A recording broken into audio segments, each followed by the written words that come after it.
Elanga, one-time Manchester United, now match winner for Forest against Manchester United. They've assembled almost a dirty dozen that have been put together that other people didn't want. The players are leaving United doing better, so there's this horrible scenario at United where nobody can thrive. I think that's a bit unfair. All this talk that the environment at United is different. How is it different to any other Premier League club? Well, it seems to me it's too ready-made an excuse. There is a weight of that shirt, a weight of expectation that goes back way beyond just what Ferguson has done. It goes back through the annals of time. These players have had opportunities to perform, and they don't. But that's the nature of the beast, I guess.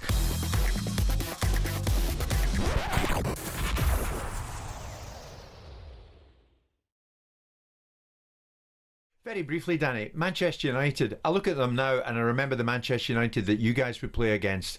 Unrecognisable. Oh, it's incomparable. The team I used to play against was one of the best teams we've ever seen when I first started in, 98, 99, when I started playing against them. Yeah.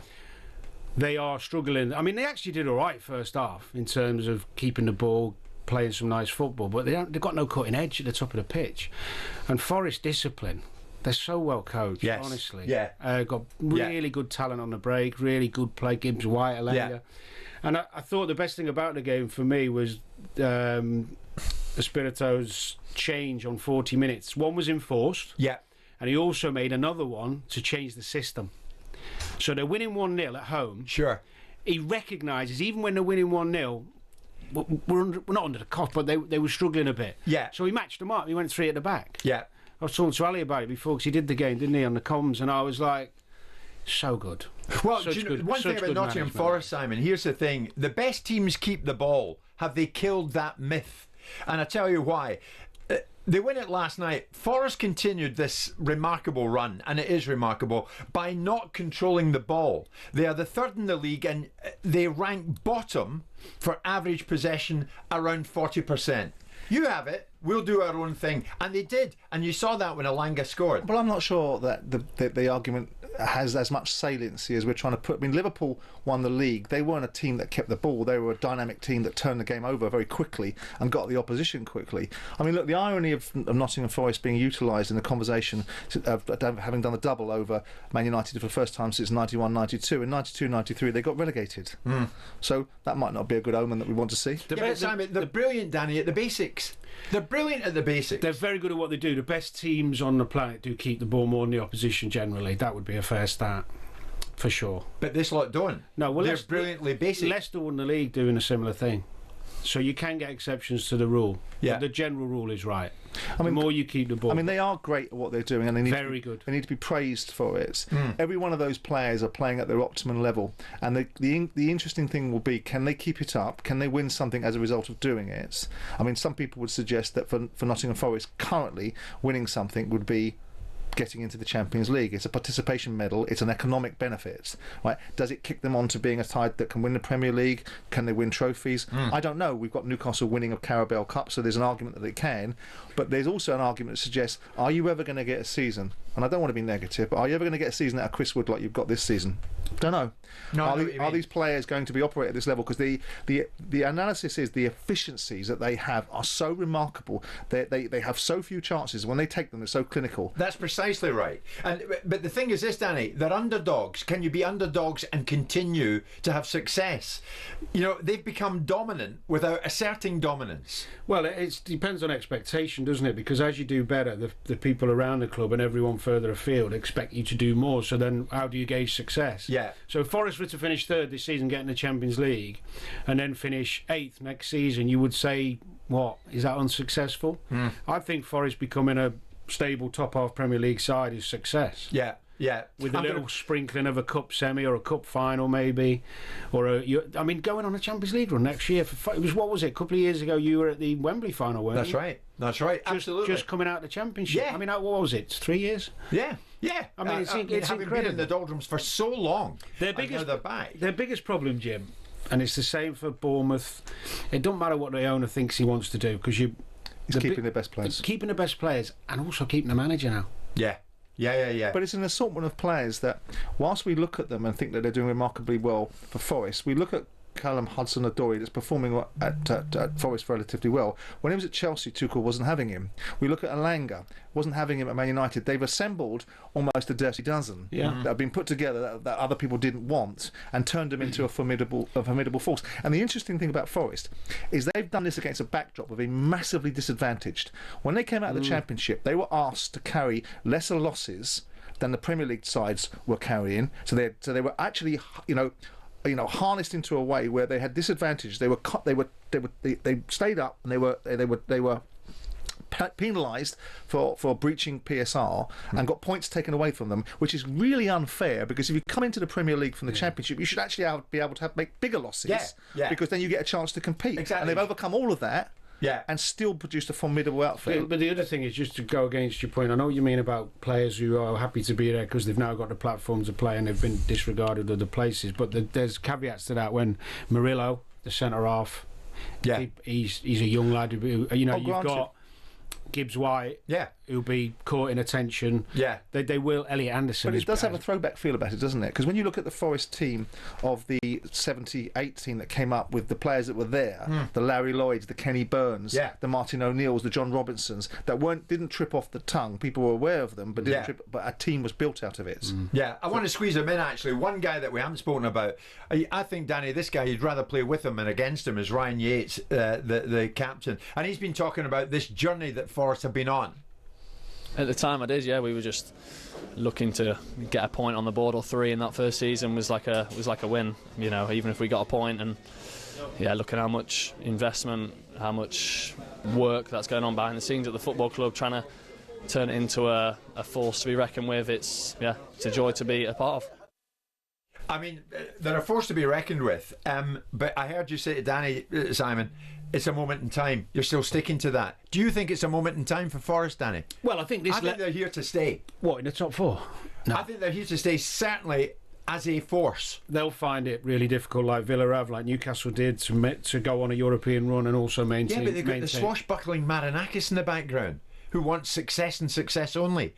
Trophies. He's going to see it out. I'd love to see them maintain it. How?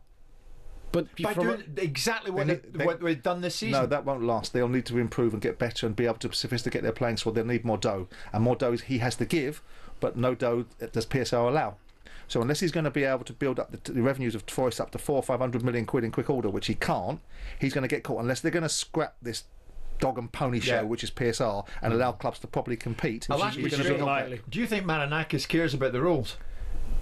Yeah, if he gets consequence, he does, But he already has been consequenced. But they got away with it by the skin of their teeth. Do you think he's going to enjoy if they give him if he breaches PSR again, which they're not going to do anytime soon because they've got a significant ability to have made gains because they've sold a lot of players. But if he keeps on wanting to spend, they'll get caught by it again. If he gets 6 point penalty, is he going to want that? At the start of the season, if I'd said to you Nottingham Forest Champions League and all the riches that go with it, you'd have thought I was mad. Well, given the fact I said they were going to get relegated, I probably would. He thinks you're mad anyway.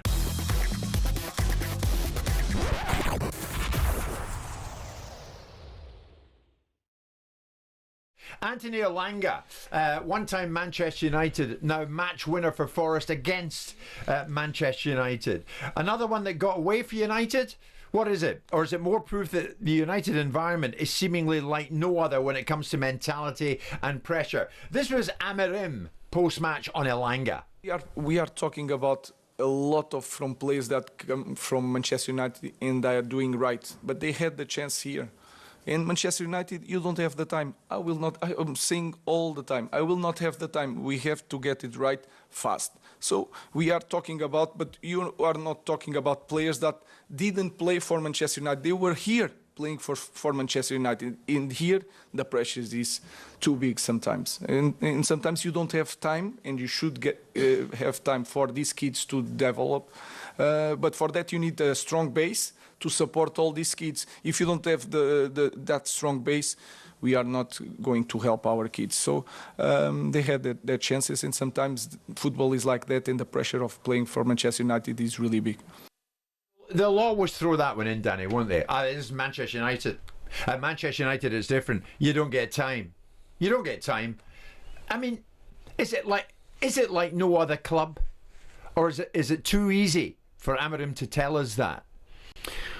No, I think the young players leaving and then going on to do good things, or ex-Manchester United players going, is in the conversation. We're talking about it at the moment because of Rashford's having a little, rise at Villa, and Sancho went to Chelsea and started off, and went to Dortmund and did better than he was at United. So there's this narrative at the moment that any player that leaves Man United is doing well because into Napoli. Pardon? McTominay. Yeah, the difference in McTominay, he was actually playing all right when he left. Yeah, but the players are leaving United doing better. So there's this horrible scenario at United where nobody can thrive. I think that's a bit unfair. I look on at whom? it. On whom? Just on the opinion of people spinning that narrative. Yeah, I think Amorim's spinning something there. No, I think he's talking more about Elanga. I like what he says because with Elanga, like many young players, Elanga when he got in United's first team was 18, 19. He's a young lad at one of the biggest clubs in the world. Irrelevant of whether you're coming into a good United side or an inconsistent one. It was an inconsistent one when he came in, by the way. So it's hard for him to thrive, which is the point he was making. They're not strong enough for young players to come in and thrive because they're struggling. So that's a fair point. So other young players thrive at other clubs. They do. Saka at Arsenal being a shining example. But Saka's generally been in a decent side with really some good players around. But all this talk that the environment at United is different. How is it different to any other Premier League club? It seems to me it's too ready-made an excuse. There's pressure at every top club. There is, and you could argue you were at one. The cream rises to the top, and that's where you thrive on the pressure. Yeah, and that's why you felt the pressure when you first arrived in the scene, Danny. You got a hold of it. And by God, you made it work for you. Yeah, but I had some help along the way. But different clubs are treated differently. Darwin Núñez has been struggling at Liverpool, and they put their arms around him, and the fans want to encourage him, and the media leave it alone and don't dig at it and endlessly parody it. Whereas with United, I think there's absolute substance behind what's being said.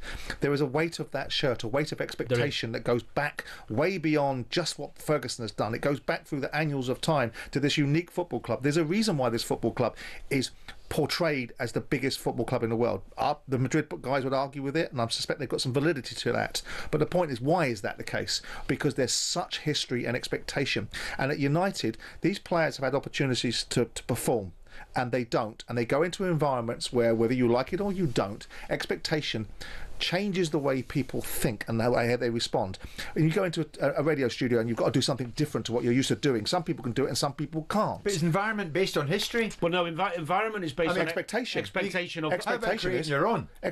Yeah, and the best do. Wayne Rooney walks in at Old Trafford as one of the youngest players and gone for 50 million from Everton, embraces it, scores hat-trick on his debut and said, I'll have this. That's the levels. But not every player is capable of doing that. But United has got huge expectation. The other thing as well is when you walk into the door at United, I would imagine and hope that the staff and the players there are trying to... They've got a higher expectation of you than if you're signing for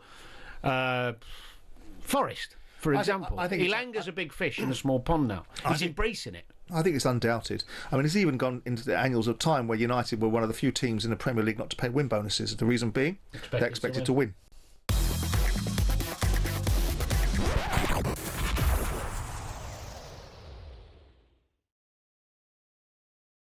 Let's talk matters Bournemouth. So much has been made of their season. You probably heard us earlier talking about Nottingham Forest, Alex. Let's concentrate on Bournemouth.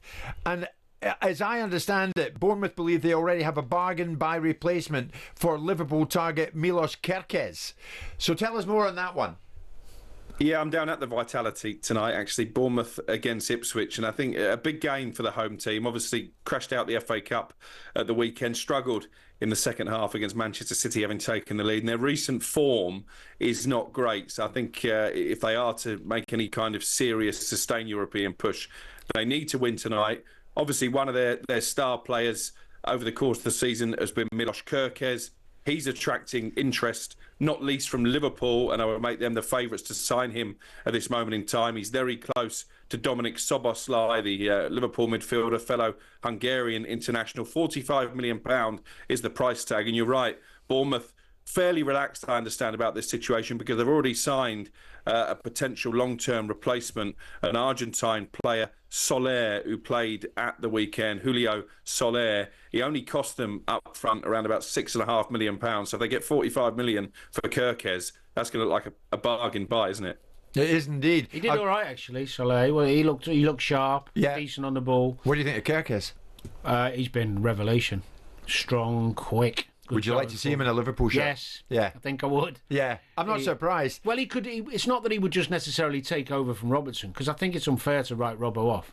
He still had spells this season where he's been his best self. Yeah. And people forget how wonderful he's been. I mean, but it's good for him to have real competition. And also, although Tsimikas is okay, Kirkes coming in, Liverpool generally play 55, 60 games in a season. You know, sure. you need two, really. Two top quality. Yeah. We know about the Bournemouth outlook on matters like this, Alex, because Bill Foley, the club owner, across the pond from us, of course, but spoke to you about a player who's wanted by other clubs. Yeah, we can deal with that. This was Foley. You know, we have a lot of our players under long-term contract, and most do not have a release clause. So we never want to stand in the way of a player in the event they have an opportunity they feel is a better opportunity.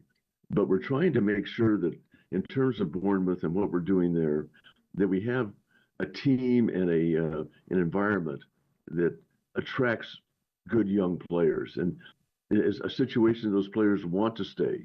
They don't want to move on. Because we can compete salary-wise with just about anybody. No, they can't. No, they can't. No, they can't. Of course Well, they can't pay 300 grand a week, can they? And then the other thing as well, even if they could, which they can't, even if they could, if you're going to go choice as a young 20-year-old who's wanted all over Europe, by Liverpool, Madrid, whoever it may be, you're not going to go Bournemouth. But you will go to Bournemouth for a young player thinking, what a wonderful opportunity to play in the Premier League, get some experience, get some minutes, and put myself in the shop window to millions. I think that's a very fair analysis. I like Bill Foley. I think he's very pragmatic. I think he looks at the solution and not the problem. He knows. I worried for him that he's going to have his manager taken from him. He's going to have all the fruits of his labour, because it's Bournemouth's labour. I dislike intensely others seeing the vision when the vision's arrived. Didn't have the wherewithal to see it themselves, but pinch everybody else's work. Yeah. But that's the nature of the beast, I guess. He's philosophical about it, but it's going to unwind the things that he wants to achieve. He spoke last week or a couple of weeks ago about arriving in the Champions League spot as an inevitability. That's his ambitions, and they might have a tilt at it this season. It's fallen away since they beat Forest 5-0. The wheels have come off a little bit.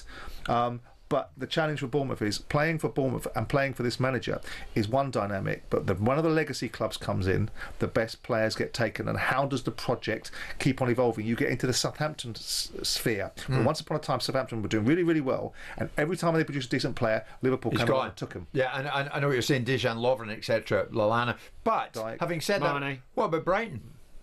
They deal with it all right, don't they? A procession out of there, including Alexis McAllister, World Cup winner. But that's the plan, isn't it? So Bournemouth want to remain a stable Premier League club, but trying to be competitive. But we're Brighton in the league now.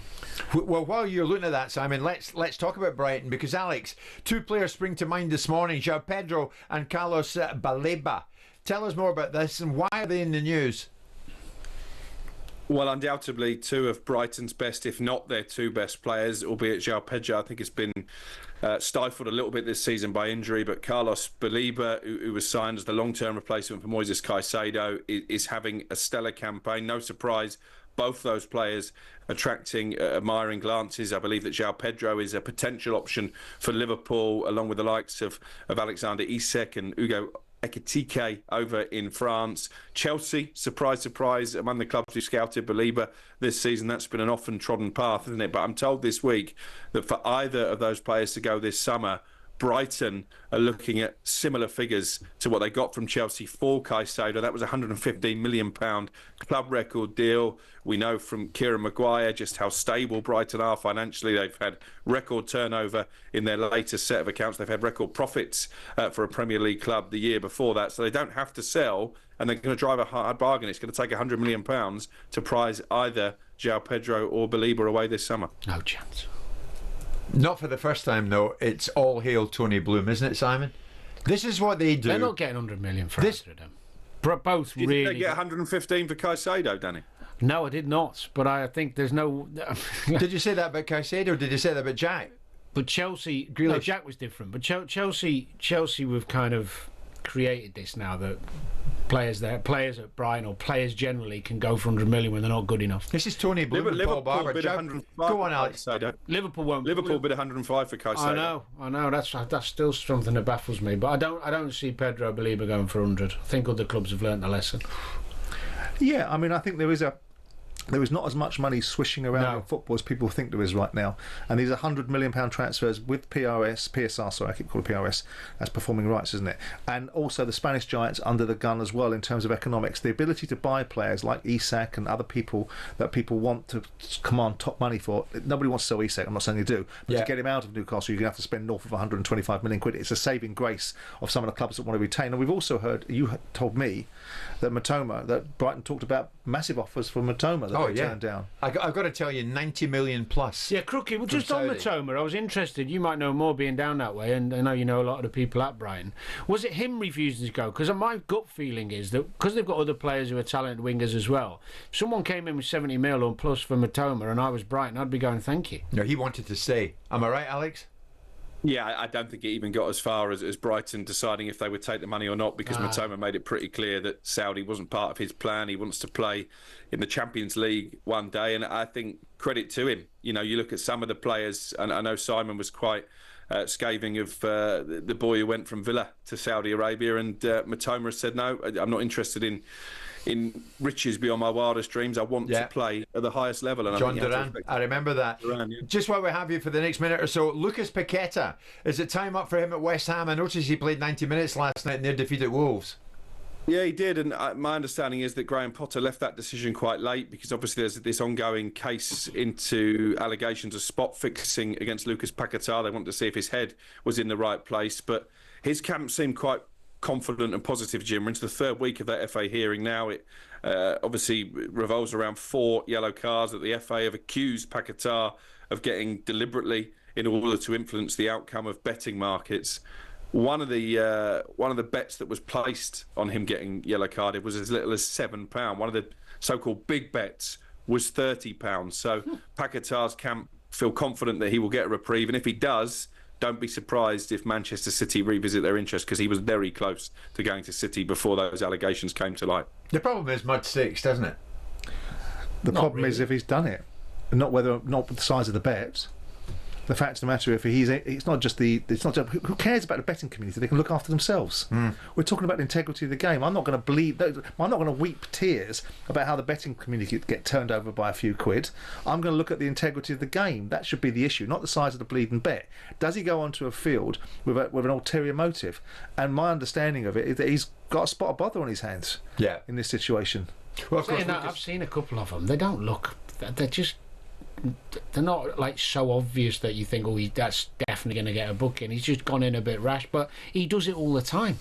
He's regularly someone who gets. But I know I don't know the specifics, but that's fine. But if he's put, and you might well be, don't know might be right. But if he's turned around and put bets on the fact he's going to get yellow cards and goes and gets them, he's on. What is he on? £100 a week? I don't think he's going to be bothered if 30 quid here and there. Lucas Paqueta, of course, denies any wrongdoing.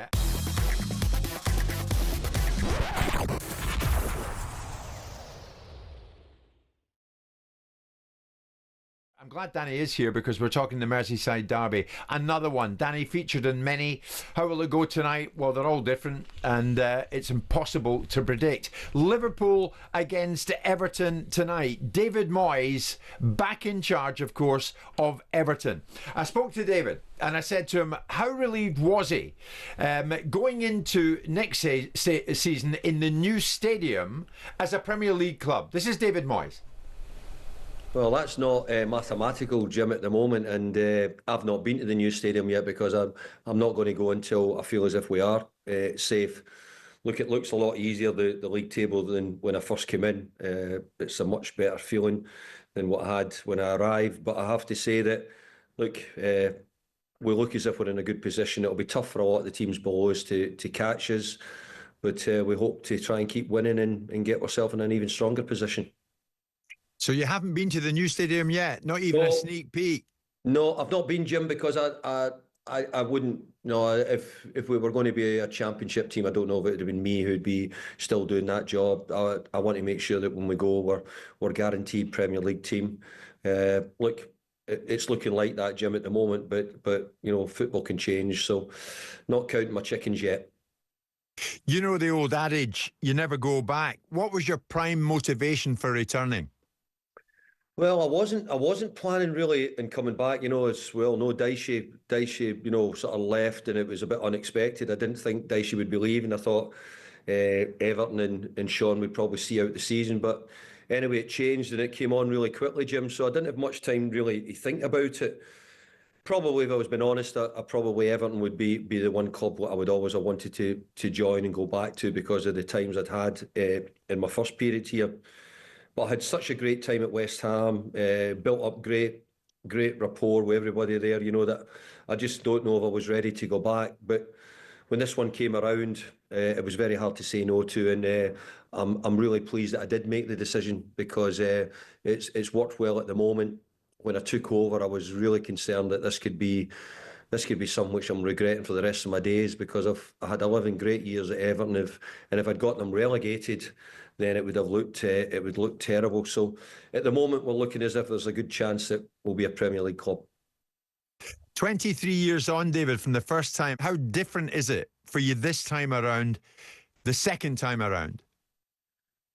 Well, it's a completely different club, I feel, than when I came here the first time. Lots of changes.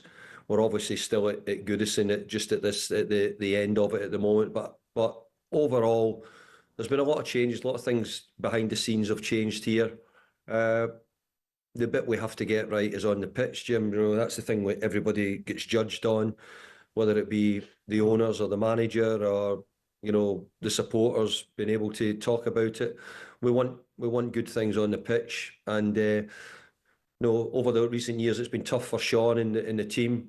So they've done a great job in keeping the club up. But I have to say now, we have to try and aim for better things if possible.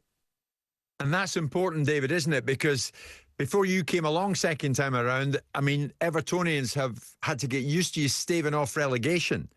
So what do you think now moving forward will be the true target next season and beyond? Well, I think you look at the Premier League and you look at the teams who are challenging for the European Cup competitions this year, whether it be the Conference, whether it be Europa League, Champions League. I think the league this year's thrown up quite a lot of teams who think, hey, we've got a chance of making those competitions. The year I had at West Ham, we just avoided relegation. The next season we went on to qualify for the Europa League. I'm going to use that as my sort of inspiration in what I'm looking to try and do here at Everton. If we can try and get the club to keep pushing forward, we know we'll need to make a lot of changes. We're going to have to do a lot of things. We're moving to a new stadium, which itself, Jim, could bring difficulties, which a lot of teams have found when they move to new stadiums. But hey, I want to be positive. I want the club to change in the way they're looking at things. And we want to try and look up and see if we can challenge a lot of the top teams. So, David, next up, Liverpool. Everton last won at Anfield in February 2021. First Anfield win since 1999, that was. I don't think you've won at Anfield as Everton boss. Am I right? I don't want to remind you of that, but you want to do it now. I thought you were on mute there for a minute, Jim. I didn't hear that, but it's obviously one of the hardest places I've ever found to go and try and win games. But I'm going to give a chance to try it again and see if I can do it again. Unfortunately, we're up against an incredibly strong Liverpool side who look as if they're going to win the Premier League. So let's not kid ourselves on. It's never been an easy gig to go there. But we had a good result against them at Goodison a few weeks ago. So we'll take a bit of confidence from that, go into the game, and with the knowledge that we'll try and give them a tough night. David Moyes speaking ahead of Everton's trip across the city to Liverpool, and if one man knows all about that fixture, it is Danny Murphy, and Danny's in studio with Sam and myself this lunchtime. Danny, I found I like talking to David. It fascinates me when I look back and see what he did first time around. Moyes' Everton 2004-05, his Everton finished fourth above Liverpool, who sat fifth. He also finished above Liverpool in 2011-12 and 2012-13. Now he's back. Can he readdress the balance in this city to the level that he did first time around, or is that impossible? I don't think it's impossible for him to get Everton back to where he got them before. I mean, it's not going to happen quickly because he needs to rebuild the squad, and obviously there needs to be some investment. But he's a very capable manager. We know that. In fact, what he's done in the short term he's been there has been phenomenal, and I didn't expect it. You know, he's got them scoring goals, looking like. I mean, the game against Liverpool, which is the one we're talking about. If you go back to the Goodison one, which wasn't too long ago, the intensity, the quality, and the passion they played with was as good as I've seen Everton, and caused Liverpool real problems. I know it was a late equaliser, and sometimes that happens, but in the game itself, they were good, and that's down to him. He's giving players belief. He's setting up a good tactical plan for them. So it's all starting well. He's got to be backed to get Everton anywhere near back to the Everton he had. Yeah. You know, constantly top 6, top 8. Yeah. That's going to be a big ask, but he knows how to do it. He's done it before. I mean, he had his critics at West Ham, Simon. He did. And now it's a case of be careful what you wish for, I think. I mean, look what they did. He pushed them forward. They get into Europe. They get to a European final, and they win it. And they win it, and they came back with a European trophy. That's got to be the aim, he says, with Everton. Well, yeah. I mean, you've got a new owner. Perhaps you've weathered the storms of the challenges that you had economically. I mean, their latest accounts haven't been filed, so we don't know where they are because they're overdue. They're one of the clubs that Stefan Borson was talking about yesterday that haven't as yet filed their accounts, so no one knows what their financial situation is. Why would that be? Because a lot of people file their accounts late. It's not a big deal. I mean, Right. It's a requirement for a company's house. And if you don't do it, they tell you you've got to do it. And if you don't do it again, they'll tell you you've got to do it, and then they'll strike you off. So you're going to do it. It's just a case of they're getting around to it, I suspect. It's no big deal. It's not a big thing. But the idea for David is that, I was a big fan of his. I think he made his choices at West Ham. He knew what was being requested of him. There was a style of play issue, and he made his choices. The team was transformed in personality in terms of there were better players inside the side than the ones he inherited when he came back. He did a great job for them initially. Then he got treated poorly. They brought Pellegrini in, and Pellegrini gave them a heart attack with the money he spent and wasted. Then they brought him back and he fixed the problems. And his reward for that was to get slightly marginalised at times. And the style of play became the issue.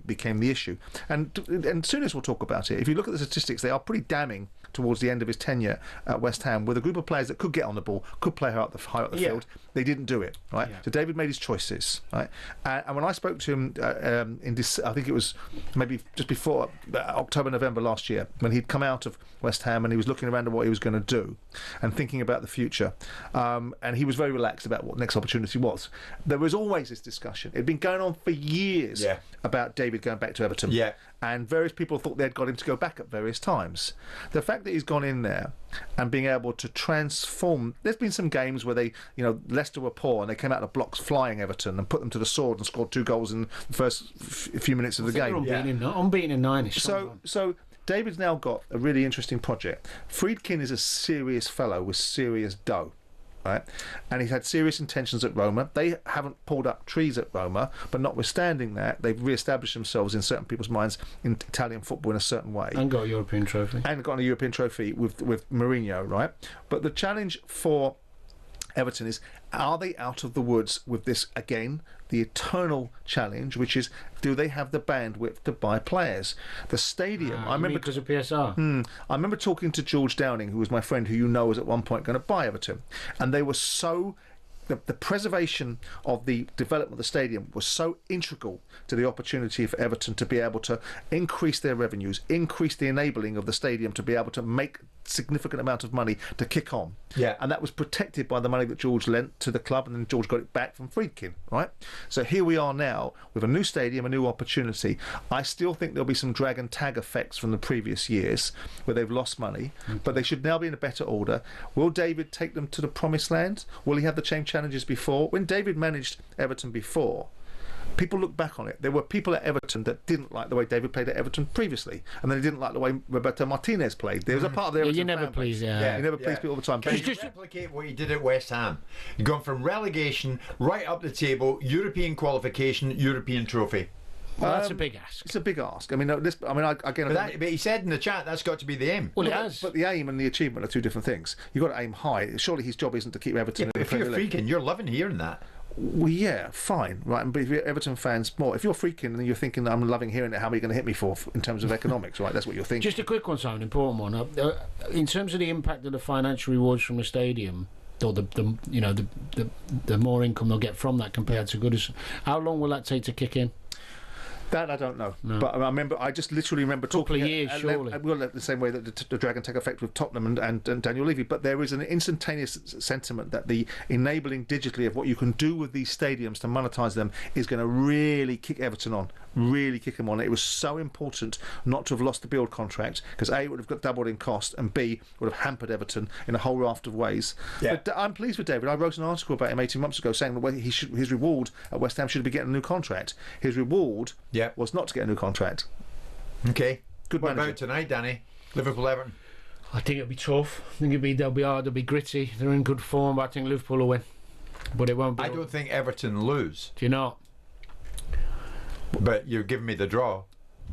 I think the Moyes effect. I mean, we'll see. This is It's too Anfield. big a game for This Liverpool. is Anfield. Yeah. This is not Goodison Park with the last derby where they get the extra impetus. Yeah. Liverpool, I would suspect, not that my tips are worth anything, will take care of Everton tonight.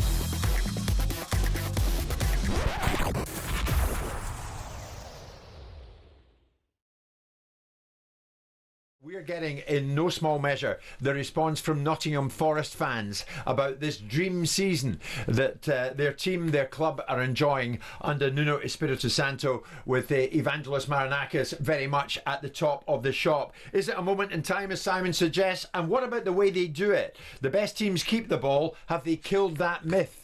Their way seems to work for them, but can you continue in that way? Dan is a big Forest fan. Dan, good morning. Marinakis said to me at Wembley, Dan, on the day that you guys went up, right, it's not about making up the numbers, it's about competing and it's about winning things. I don't know if you heard that interview way back then, Dan. Did you believe him then, and do you believe it now? Yeah, I think we definitely believe it now, but at the same time, there's lots of us that don't want to get too carried away, despite the huge buzz around the club, and rightly so.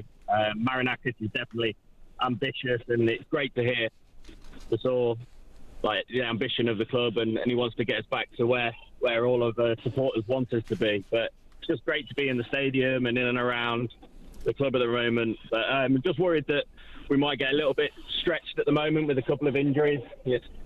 Aina going off last night. We've got Villa at the weekend, and Moreno won't be able to play. So, but some of the unsung heroes, Elanga's work rate off the ball has been absolutely amazing, and Yates' dark arts really come into play in those tight games as well. So.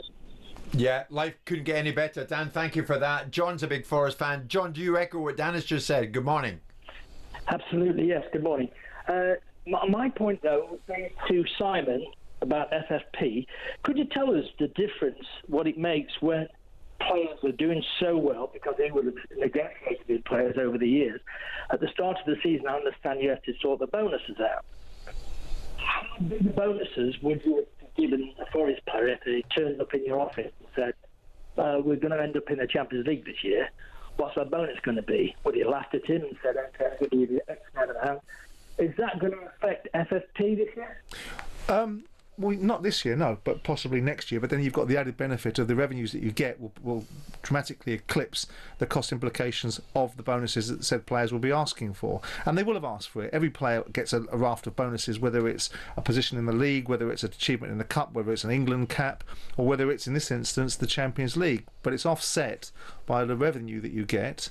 And so you'll have the challenges that you have. If Marinakis wants to go big and buy more players and wants to spend more money on wages, he'll have the same problems that he's got now, which is building his turnover to a level to be able to accommodate that level of investment to be able to compete. I disagree fundamentally and vehemently now with the idea that Nottingham Forest or Newcastle or Aston Villa shouldn't be able to spend like drunken sailors if their owners can afford it, to be able to build them into a position where they can compete and stay competing, rather than this moment in time, which I talk about, which is not what I want for Forest. I want Forest to be a significant player in the Premier League. As a former owner, do you admire the Marinakis style of ownership? In some ways, I don't admire some of his behaviour, because I think it's a little bit boorish. but I do admire the fact that he wants to back his football club's got the means and the welfare and the well-being to do it, and doesn't really care. And I think ultimately, if you're going to do something, you go hard or you go home. You make your own rules up. And he backed himself. It wasn't so long ago, everybody, including people in the studio, were vilifying the way that he was operating and the way that he was undermining Steve Cooper and how he was buying players and what he was doing, and all these so-called educated voices are now probably singing his praises, or probably, if it doesn't suit them, saying it's in spite of him. I know she's turning your body and your head to me. I am. Oh, really? I am. Yeah, but Steve Cooper was popular, Danny, and the okay. Forest fans they wanted more from him because they bought into his ideas and they liked him, and then he got cut. But that's what happens in football. Ownership. But he didn't, first of all, did he? Because, again, all the conventional wisdom said, he's going to get sacked. What did Marinakis do? No, I agree. Gave him a new contract. Yeah, true. Good point, Simon. James, final Forest caller, although there are so many, but James, you've got through to us. I mean, is this thing going to last, mate? Champions League football looks like you're going to get it without tempting fate. You get it. What can you do with it next season? Morning, guys. Morning, James. Yes, like I say, some interesting points made by Simon. It has been obviously a steady, slow progress in terms of building the foundations of the club. But in terms of, like I say, the Champions League, yes, it's a possibility. We are performing well, and we do obviously know we're going to have to buy some extra players to compete in the Champions League, because obviously, as you can see at the moment, we are stretched, especially with the recent injuries. But like, again, some interesting points from Simon. Regarding like the PSR and obviously all the players that we had to buy, coming up into the Premier League, it's always going to be that next step up challenge. And when we got promoted, half of our players in that current season were on loan. So Marinakis did have to buy a bulk of players. And yes, it was out of the ordinary to buy so many. But again, to have the starting team and the players to compete on and off the pitch for substitutions, it needed to be done. Well, he got it right, didn't he? He did. Ultimately, he got it right. I was amazed by how many players, because I know how difficult it is for new players to integrate. Yeah. And the big question were how many of them were Coopers. That was the question at the time. But he's obviously a quick learner, because there was a part of me that when I saw him signing Jesse Lingard, I thought, no, this is not the way you need to go. And getting seduced by what you think is the sort of players. But he's ditched that. They're buying players that are the right players for the fit of the team. Yeah. The next step is, can they maintain it? I hope they can. They'll probably go into the Champions League next year, given the format of the Champions League, and having just as good a chance as Aston Villa. Everything's about timing. Life is about timing. Newcastle didn't get the timing of a Champions League format that would have enabled them to progress. Aston Villa, you're right. And let's be honest, Newcastle got one of the hardest groups you could ever be in. You're right. Life is all about timing. Thank you, James. Sadly for Danny and I, we get landed with you. But that is the way it happens.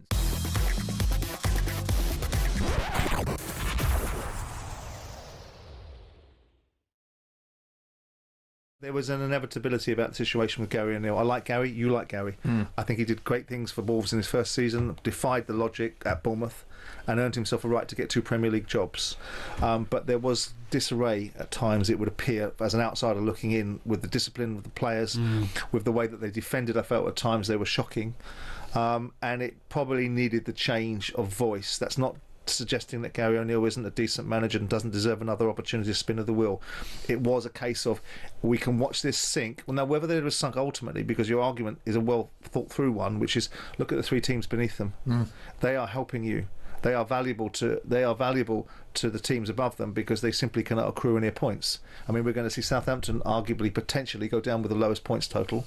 The other 2 sides, despite the fact that I like Kieran McKenna, they aren't knocking on the door of creating a challenge of getting out of that situation. So unless there's an absolute implosion and subsequently a real upturn, and maybe Ipswich can do it because they've got players in that team like Delap that are good players that can create outcomes, and they've beaten sides. What is it, 12 points? They're 9, aren't they? Aren't they 9? Is it 12 points now with a game in hand? Yeah, they're on 9.